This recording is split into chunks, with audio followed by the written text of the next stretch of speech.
The truth is we shouldn't be asking how much does it cost to address poverty, but how much does it cost not to address it. The truth is moral policies are good economic policies. Civil rights leader and social activist William Barber is half a world away in Rome right now, fighting a familiar fight to help end poverty.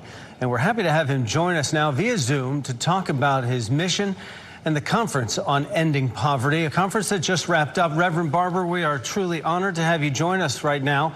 How did you approach this conference and this mission, the awareness to bring to this issue?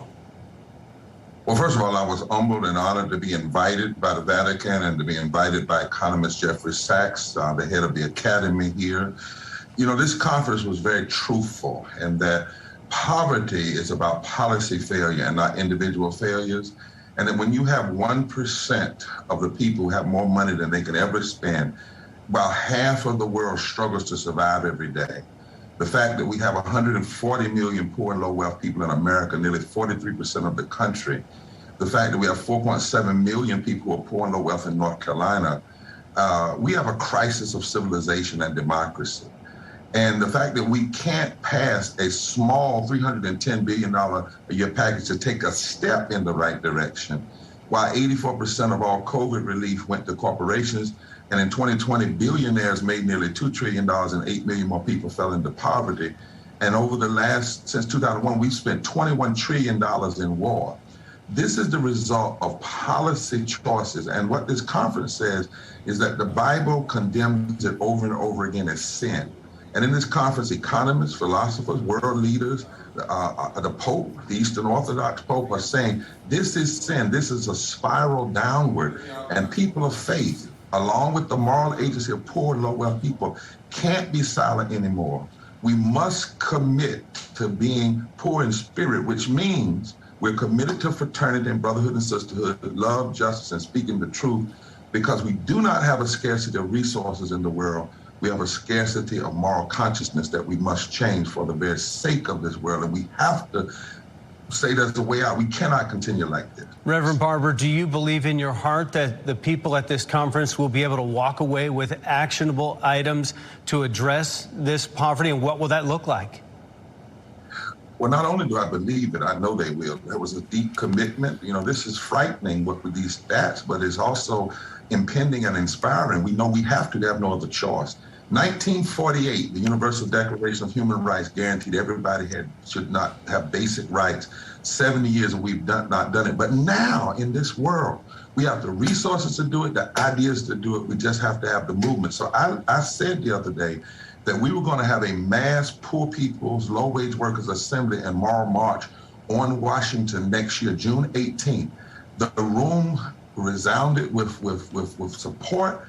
They even said we need to talk about making this a worldwide day. We need a worldwide poor people's campaign and a global call to moral revival.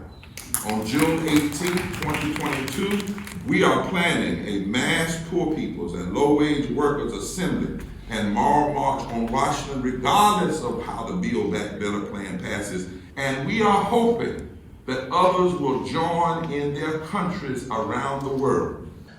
We have to, build power among the poor and low wealth, change the narrative, and show this world that it is morally inconsistent, it's constitutionally indefensible, and is economically insane to continue down this path. And we don't have to.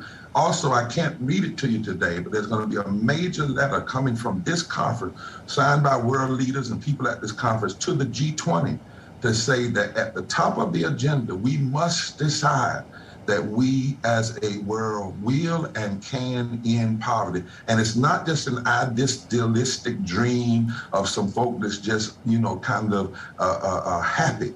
It is possible that the resources are there, the ideas are there. We have to decide as a world to embrace the kind of moral consciousness and movement necessary to do it. Religious leaders must join with the poor and engage in the public square, not simply in the confines of the sanctuary. We must take the sanctuary to the public square.